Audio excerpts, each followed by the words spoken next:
Hello, everybody. Welcome back. Get your buddy Orange Hat here, bringing you another weekly uh, recap. And, I'm not going to do so much Hollywood and entertainment, but basically give you an idea of a little bit of Hollywood stuff, movies and whatnot.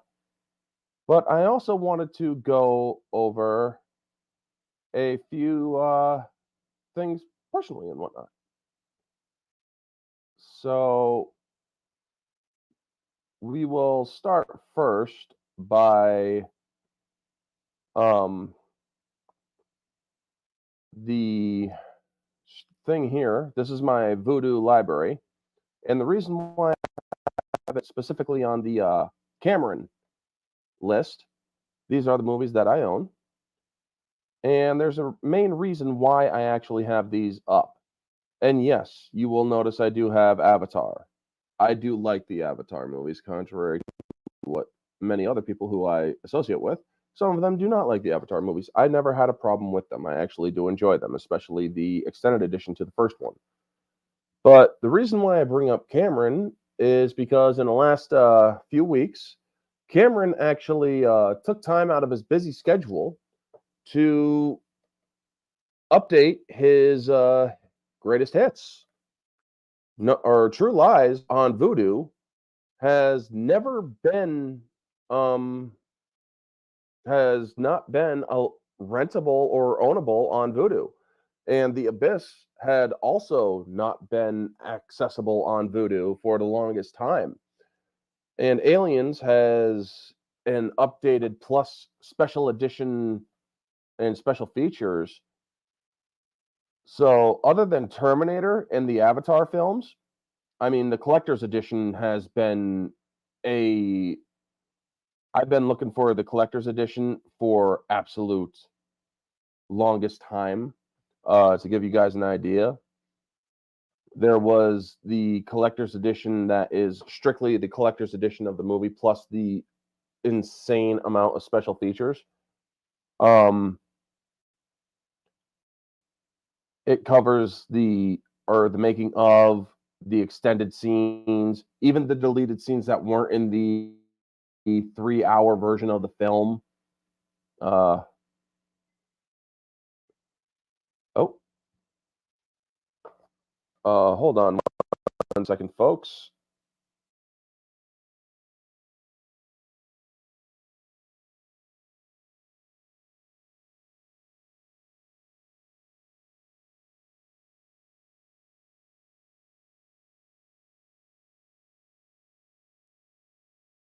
Hold on one moment, folks. I'm sorry, I have to step away for a moment.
Okay, people.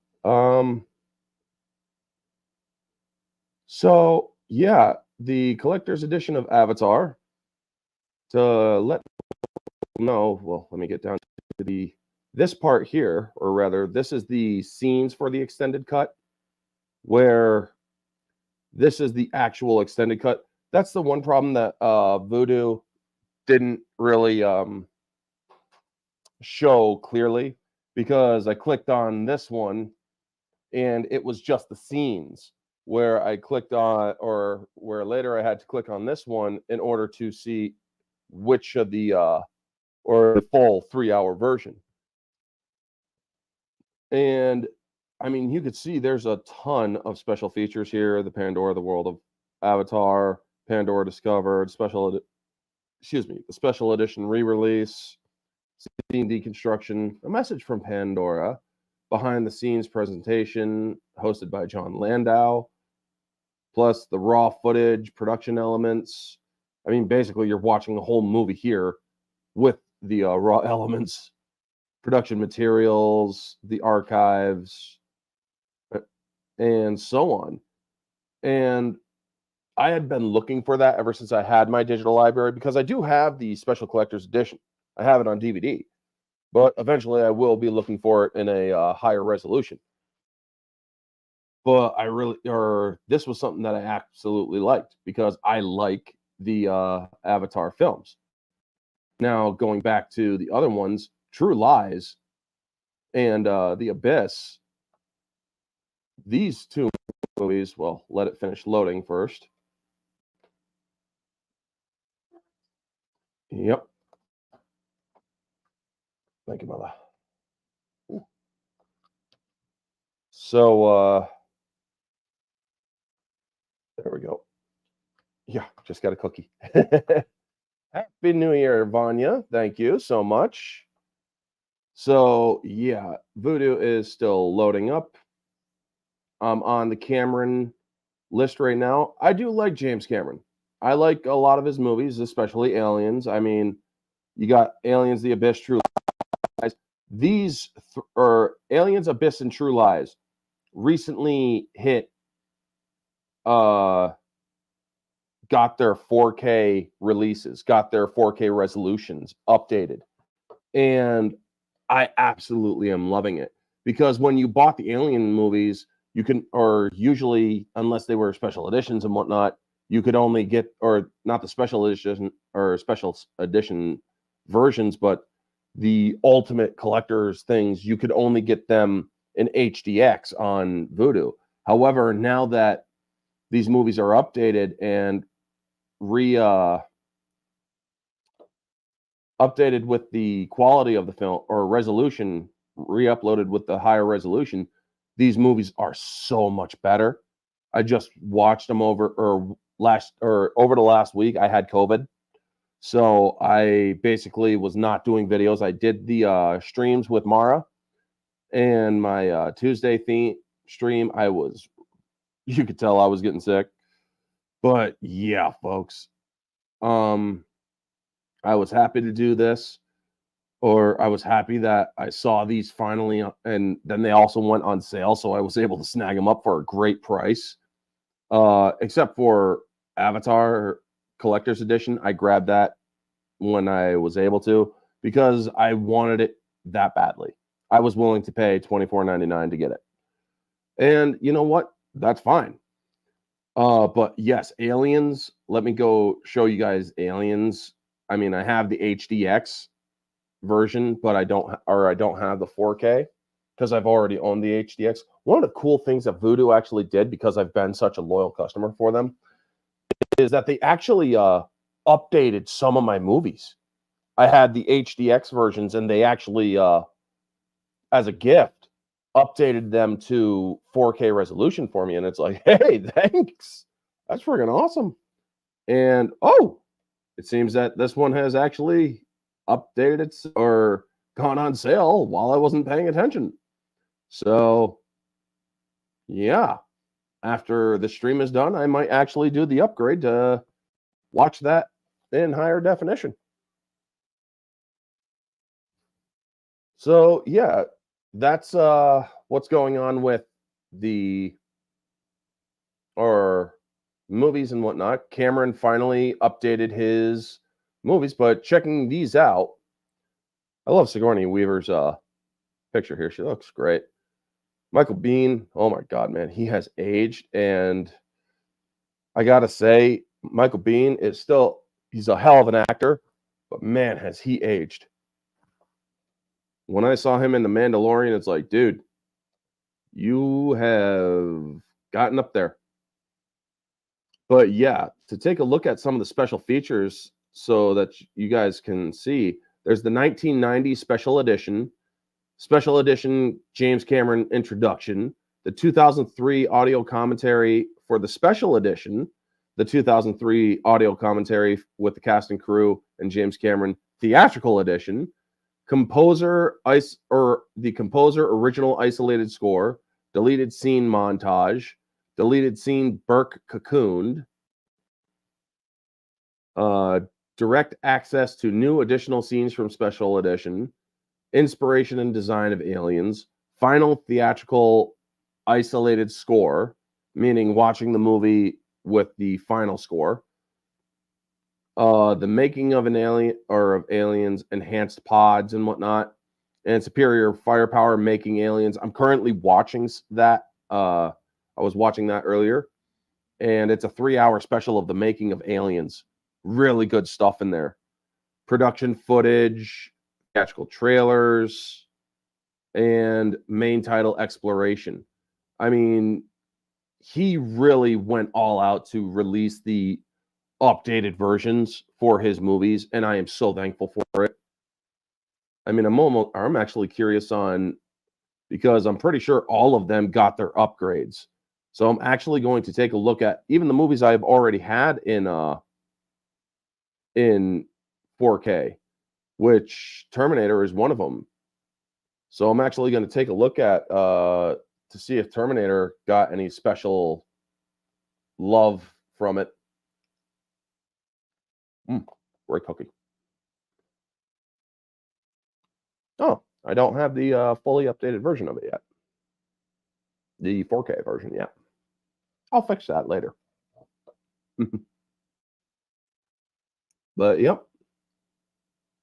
I have Avatar the Collector's Edition. I think that it is much better with the additional 20 minutes. I mean, when you watch this movie, okay, apparently he hasn't updated Terminator. Nope, he didn't update Terminator. Huh. That's odd. But the rest of them, yeah, Terminator only has the highest resolution of HDX, not 4K yet. I hope he does actually update the 4K, because that would be great too. And excuse me, folks, I am having a little cookie here. Well, actually a big cookie. But let's go to one of the ones that I absolutely love. I recently watched this. I love this movie. It's just hilarious. And it went on sale for $9.99 on Vudu. So yeah, I mean, you can get Amazon Prime as your movie library, sure. But honestly, I prefer Vudu. And if you mirror your Vudu with your Movies Anywhere, sometimes Movies Anywhere will give you special features where Vudu does not. So yeah, I would definitely highly recommend, if you want a digital library until you can download all your stuff onto a thingy that Odin likes to do. Honestly, things to do. Yes, Terminator 2 is one of my favorite sequels as well. Hello, Geek Detective Pierce. Happy New Year to you as well. I understand that a lot of people aren't going to be watching this one due to New Year's, but I still want to remain consistent with my streaming. But yes, this one has two bonus features. Fear is not an option, which is a look back at True Lies. Some pretty cool information is in there. I mean, some of the stuff about Arnold Schwarzenegger, some of the stuff about Jamie Lee Curtis, Bill Paxton, and whatnot. Oh my God. Bill Paxton, they had some Bill Paxton interviews, and you also had the theatrical trailer. I love this freaking movie. Seems like Ocean's 11 is on sale. But yeah, there's also The Abyss. So let me go to The Abyss.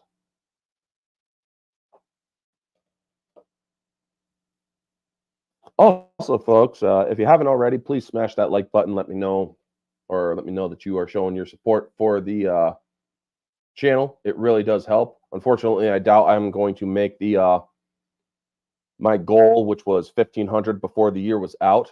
So it's now going to be, my goal is 1,500 subs before my birthday. This will be the second year that I have failed in my goal setting.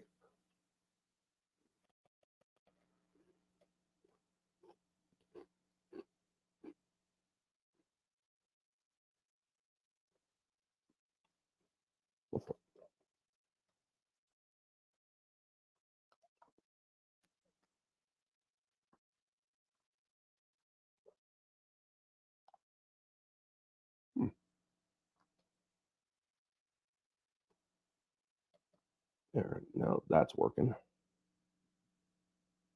Also, I have to charge my Chromebook because it's at like 16%.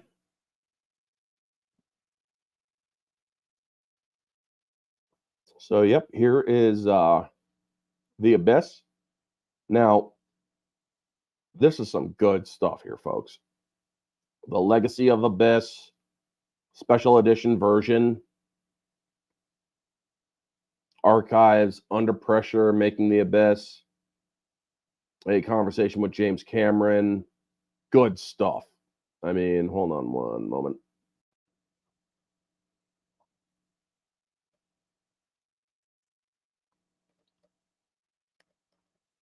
There we go.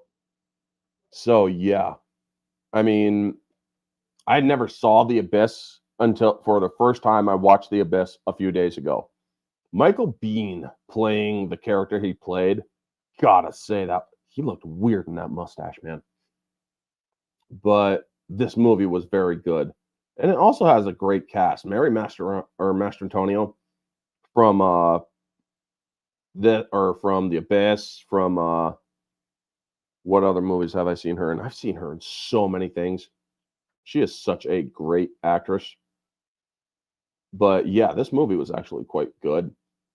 I checked out some of the special features. The special edition, I haven't watched the theatrical, I've watched the special edition, because if there is a special edition, you kind of owe it to yourself to watch the special edition, because special edition films, they have a much more important way of expressing the film. It is more to the director's vision than the original theatrical trailer, in which they were limited to at the time.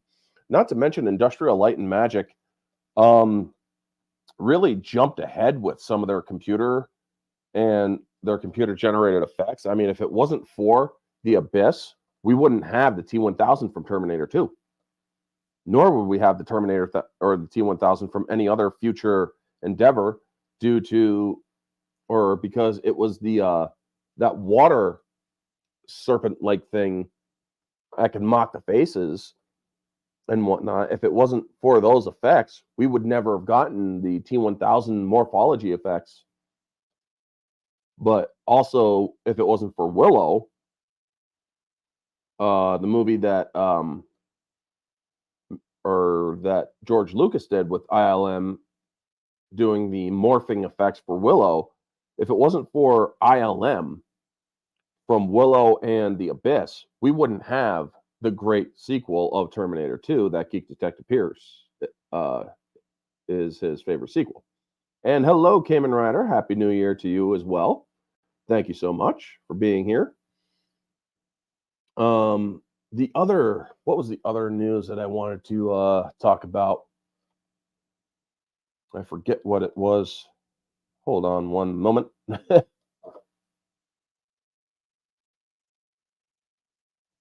Let's see here.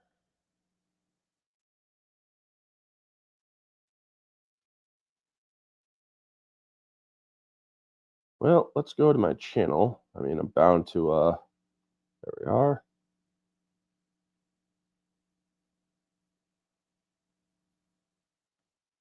Um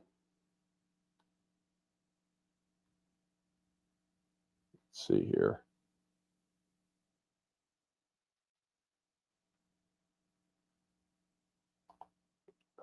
Get rid of the live chat.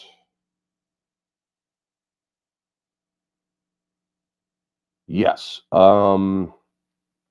Movies that I liked and didn't like this year. So actually, I'm going to need to do or go back to Voodoo again.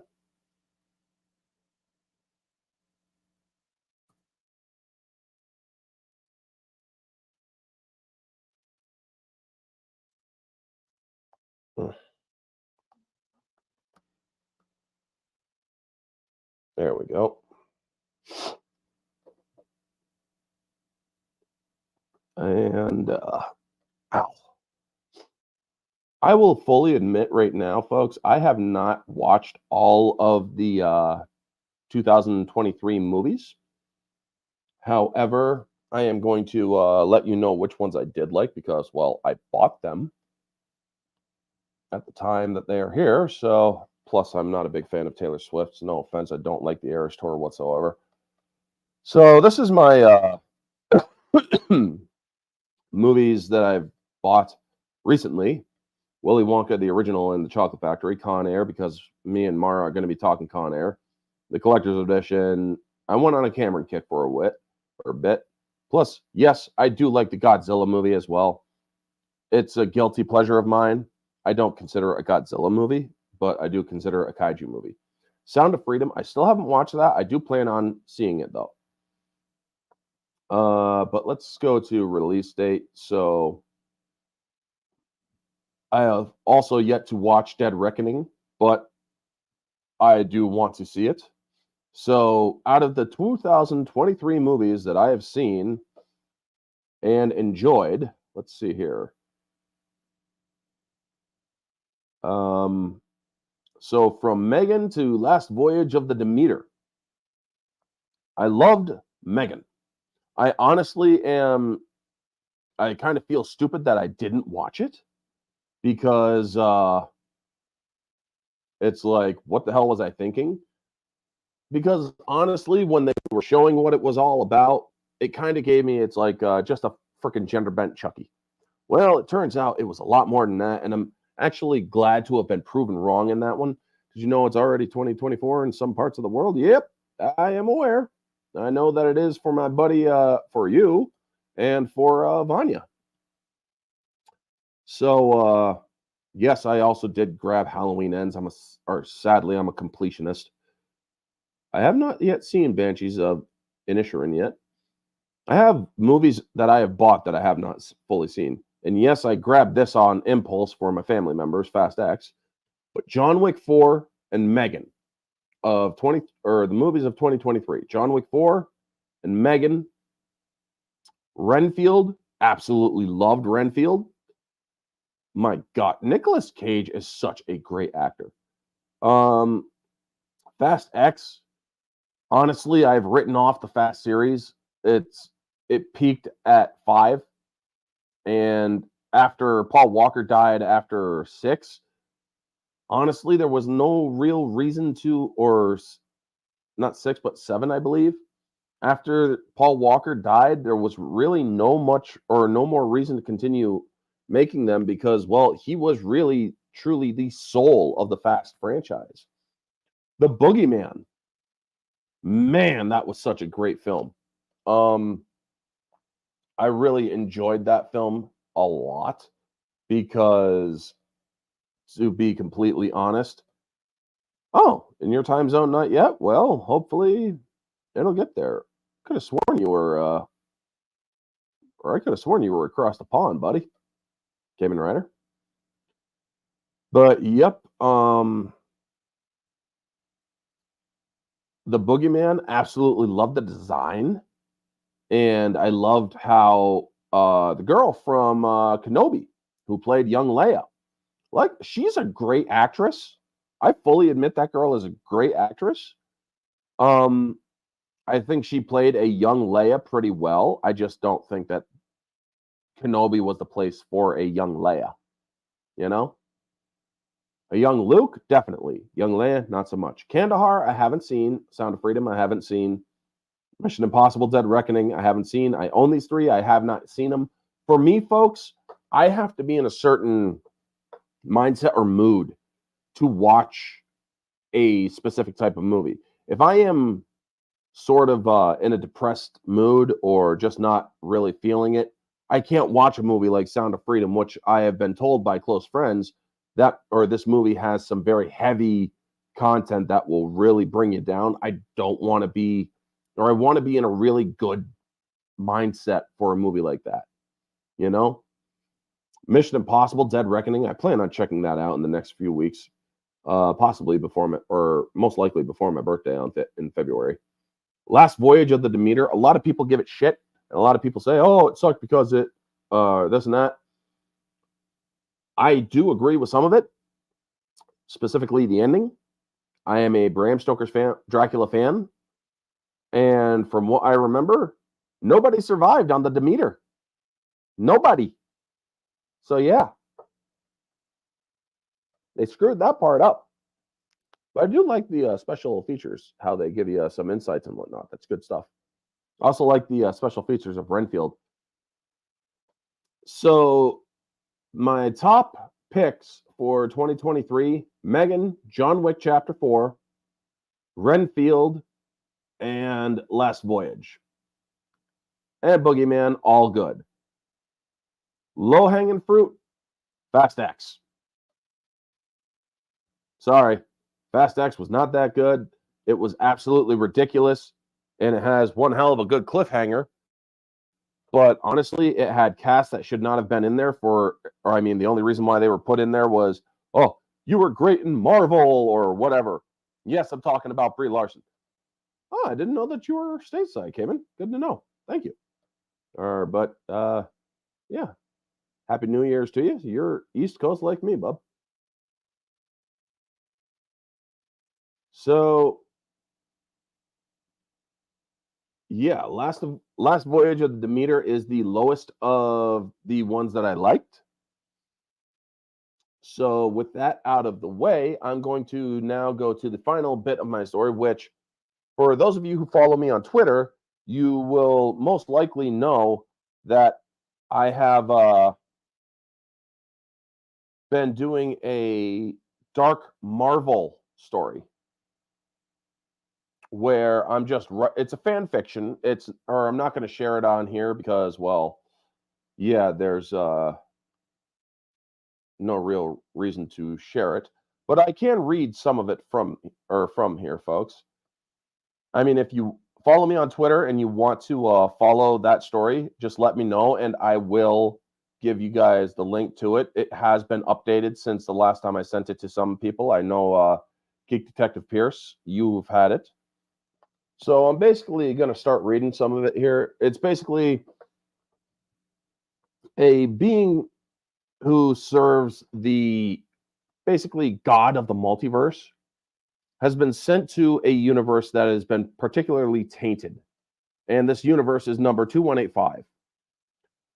And it is what's known as one of the dark universes. But this one has been outright tyrannical, where heroes of this universe were not heroes, but tyrannical beings. Earth's mightiest heroes were Earth's most tyrannical rulers or mightiest rulers. The guardians of the galaxies were marauders of the galaxy. As guardians were warmongering travelers. And the character I created, who has no name, he is just a mysterious being, was sent to erase this universe, not to destroy it, but to try to reinstitute a balance in it.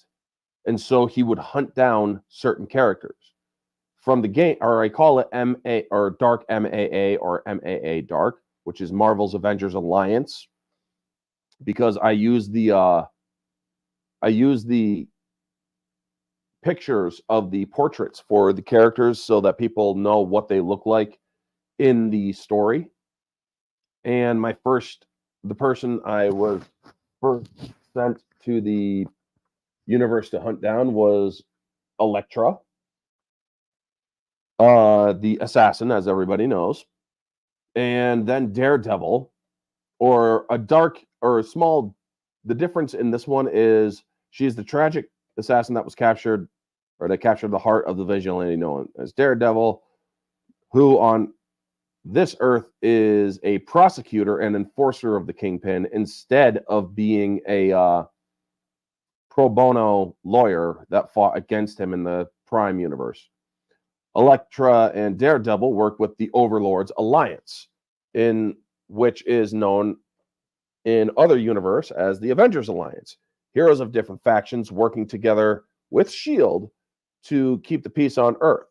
In this universe, S.H.I.E.L.D. stands for the same thing, but it is completely fascist and tyrannical, enforcing their will on the world over. World governments were overthrown, and anyone who tried to stand against the overlords ended up massacred as a message against any ideas of future uprisings. Elektra was out on assignment to kill a billionaire in the U.S. who was not going along with the New World Order, and so she ends up getting killed by the mysterious character. Now, this character has enhanced abilities: superhuman strength, speed, agility, and senses.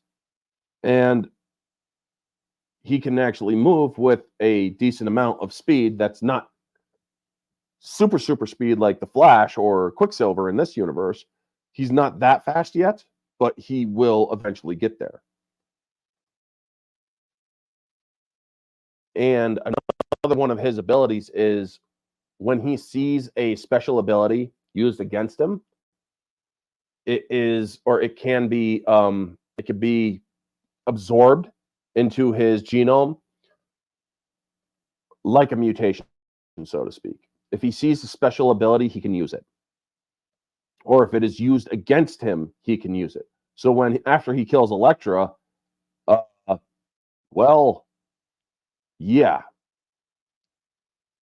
when he started killing them, he was sending a message. So the news alerted the world that feared assassin Elektra Natchios was found dead on the Verrazano Bridge, crucified on the support tower, her sides stabbed into her wrists, with her arms splayed outward, a message above her written in blood that read, "One down." So yes, that was the aftermath of the fight with Elektra. She was killed and sent as a message to ensure that she would not, or that the overlords, that their days were numbered. And Matt Murdock, the Daredevil, was on a hunt that night, bloodthirsty and vengeful, beating people for information instead of enforcing justice. He only enforces vengeance. Well, he had the extrasensory shadow perceptions, and he used it against my character. So my character absorbed the special powers that Daredevil has, his sonar sense, and was able to use it in the future, or in future fights. So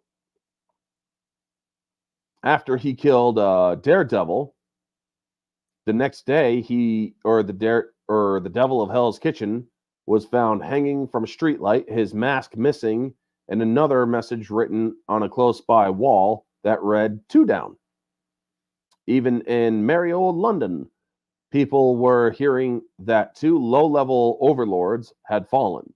The third target, Lord James Falsworth, aka Union Jack, was not fazed in the least. In fact, he was quite sure he was not in any danger. In other universes, Union Jack was somewhat like Captain America, even serving with him on his adventures. This one served with Captain America, but not to liberate the world from Nazi Germany, but to wipe out the competition. Captain America still went into the ice along with the Howling Commandos.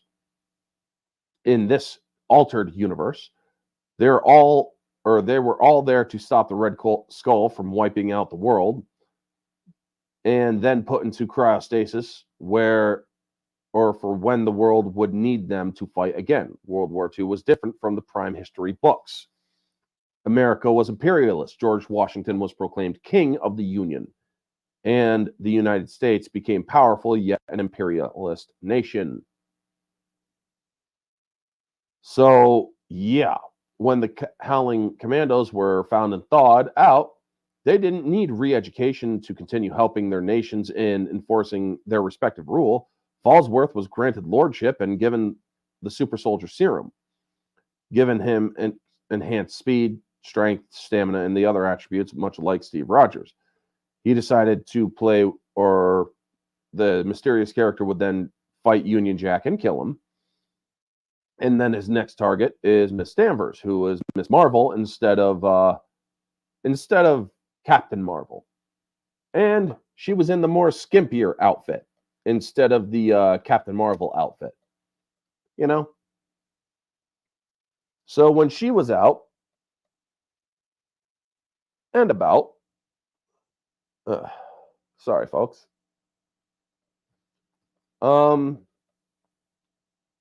She was, or I basically, yes, I put a little bit of bias in this story. She is extremely misandrist, and well, yeah, she was attacking a gay couple while they were walking home, and she enjoyed letting them know that they were inferior to her. So yeah, I did kind of make it a little bit biased. I totally admit that. And I totally admit that she had one brutal beatdown, you know? So yeah. And that's when Ghost Rider shows up and gives him exactly what he needs to fight an even stronger character later on. Johnny Blaze, the Ghost Rider, in other universes, he was the spirit of vengeance turned on the forces of hell to become one of the strongest anti-heroes in the universe. In this one, however, he served Hell and his master Mephisto with fidelity. Most of the villains on this earth were taken out by the Rider, and his master accepted the Overlord's rule and allied with them. So basically, the Overlord's alliance is allied with Hell in this universe. And the Rider's soul count in this universe numbered in the tens, if not hundreds of millions. His penance stare was not easy to get around, but his character, or this mysterious character, did not fear it, as he knew something the Rider didn't. And when the Rider uses the penance stare against him, it doesn't work. While he has indeed caused pain and killed people, the character, or the main character, is not affected because he had done it with absolute conviction and was ordained to do it by somebody above the universe. He was destroying evil in some of its purest forms. So the penance stare would not work on this one. However, he did learn the power because it was used against him. And so he grabbed Zarathos, siphoned Zarathos from Blaze, separating him from his host, which is one of the surest ways to defeat him. And his attempt at possessing the main character didn't work because he was ordained, essentially. And Johnny Blaze is then killed. So yeah. The next is Juggernaut. He ends up getting killed, and his momentum power, thanks to Sidorak, was given over to the main character. Nightcrawler is the next one after that. So now he has teleportation abilities. And we then got Iron Man, War Machine, and Rescue. They all went up against this guy and lost. No powers were absorbed because it was all mechanical construct. Not to mention there are several, or there's not just one helicarrier. There are several helicarriers. The world is basically, the skies above the world have a bunch of helicarriers. Tony Stark had his own souped up helicarrier, which had propulsion technology plus a shitload of weaponry. If Sin had a helicarrier, it would look more edgy, like more sharp edges and whatnot. So each of the helicarriers had different themes for the Overlord that used them. Luke Cage and Jessica Jones were next after them, and then the Hulk after them. So when this character got harder skin from Luke Cage, because Luke Cage's skin is very dense and hard, you can't really cut anything on it unless you have anything or higher metal than Earth can come up with, except for adamantium. You weren't getting through that skin. Where then I fight the Hulk, and while I put like 4 or 5 paragraphs into this, it was thanks to the Ghost Rider's abilities that the Hulk fell in that story. Hercules, after that one, then Falcon and the Winter Soldier. To give you some idea on their background, after killing Hercules, the Greek pantheon would undoubtedly send Ares after me, or after the character, but me, yeah, right. But in some other universes, Stephen Rogers and James Buchanan Barnes were close friends in World War II. This universe was no exception. However, in this universe, both Rogers and Barnes received super soldier serum. Hydra interrupted the experiments before the other candidates could get their serums, but both Barnes and Rogers were sent out to the front lines, where they destroyed much of the Axis forces with their Howling Commandos effectively without the serum. While all of them were frozen in their pursuit of the Red Skull, Barnes was not fully frozen. His arm was not fully frozen and atrophied slowly over the decades, so he needed a new cybernetic replacement. And after 2 years of their thawing, the Howling Commandos would have a downturn of luck. 3 of them would die during the Overlord's ascension to world domination. Falcon was recruited and given the serum along with Union Jack after it was replicated thanks to Rogers and Barnes' blood samples after years of study. So yes, in this universe, Falcon is a super soldier. And Sam Wilson in other universes did not receive the serum. However, he was very skilled in combat even before the serum. His wingsuit made him a formidable opponent. But the character does overpower them. However, he did want to fight them on their own level. And then he fights Captain America. So to give you an idea of this one, Steve Rogers, also known as Captain America, is a hero in many universes. In this one, he was a tyrant who didn't just kill Hitler, but proved to be a more vicious overlord than any dictator before him. After the Second World War saw Captain America and his unit in ice for 70 years, the U.S. tried to stabilize into a less authoritarian government. Being found in the ice and thawing would put an end to that, as he immediately killed the president at the time. He would then be S.H.I.E.L.D.'s installed president to help the U.S. gain dominion over the world with the help of the loyal and enhanced beings the world over. He was the one to unite the overlords, and he is also 5 times stronger than the normal super soldier serum. He also was using anabolic steroids to make himself even stronger than just the average super soldier serum that other Captain Americas have. This Captain America would be able to destroy other Captain Americas. So yeah, he was a lot stronger, you know? And after him, Spitfire, who is the sister of, or in this one, she's known as Jacqueline Fallsworth, she is like a niece or a granddaughter or a second cousin, sort of, to James Fallsworth. In other universes, or to give you an idea, after being bitten by a vampire, she required a transfusion of artificial blood to save her life. The combination of the artificial blood and the vampire bite granted her super speed, which she used to her advantage while working with the invaders.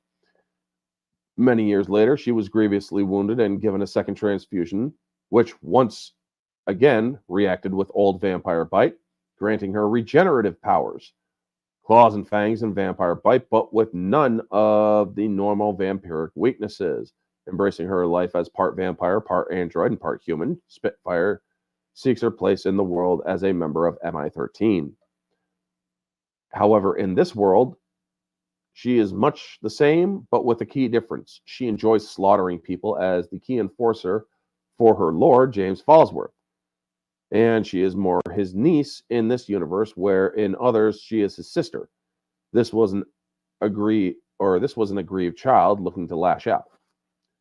So after he kills her, Asgard decides to jump into the fray, sending Lady Sif, Fandral, Hogan, and Volstagg, Warriors, or Lady Sif and the Warriors 3. There's a pretty good fight, plus you get to see him brandish his own weapon, which is known as the Spear of Triumph in this show, or in this story. It's a great story. I absolutely love it.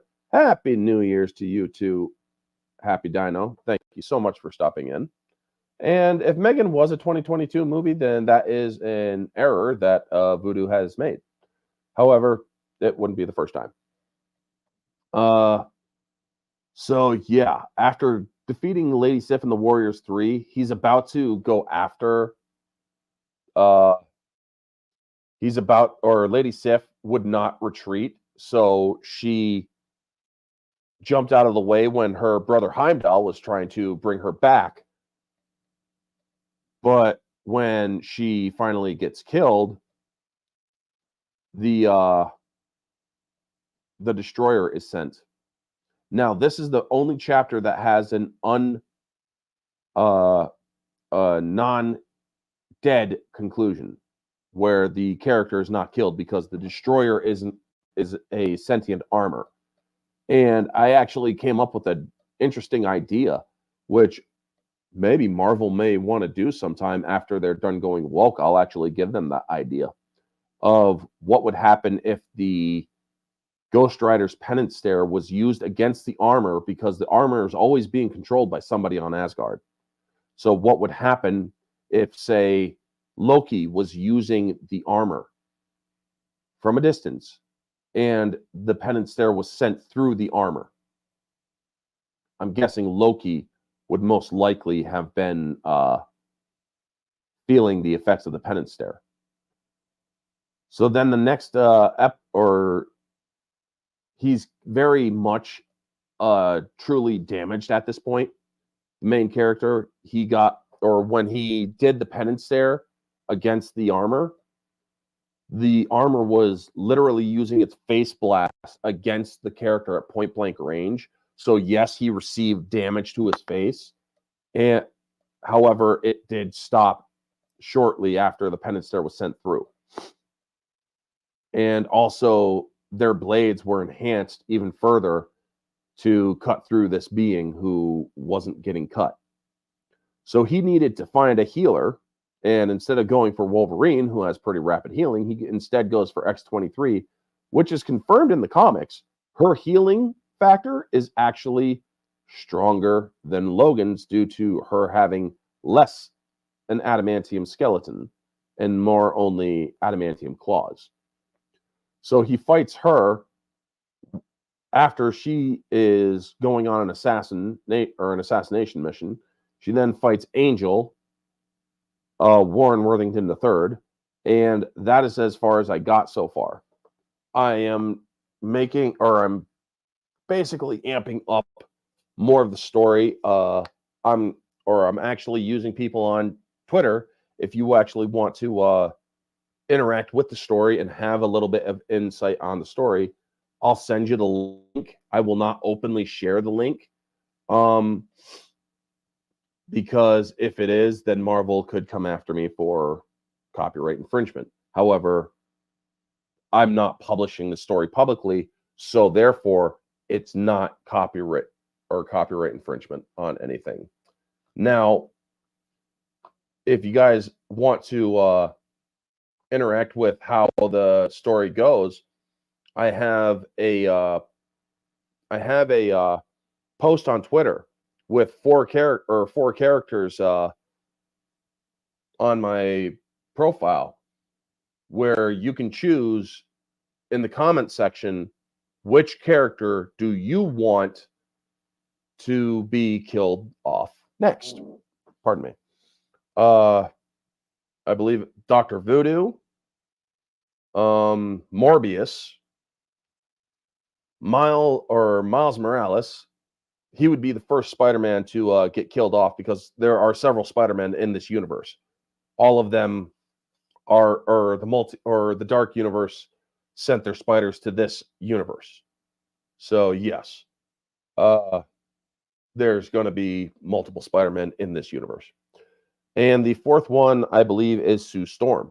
So if you guys go to my tweets, let me know which of those 4 characters do you want to be the next victim in the story. But yeah, that's basically what I've been going on. Had COVID all last week, so there wasn't much that I reported on.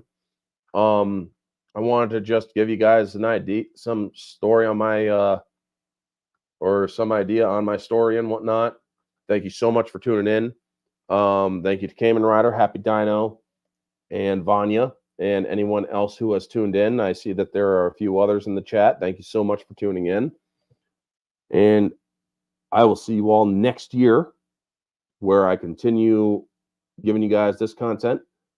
Tuesday will be the first of the movie versus movie theme streams, Violent Night versus Fat Man. And then that night will be the Barroom Podcast returning.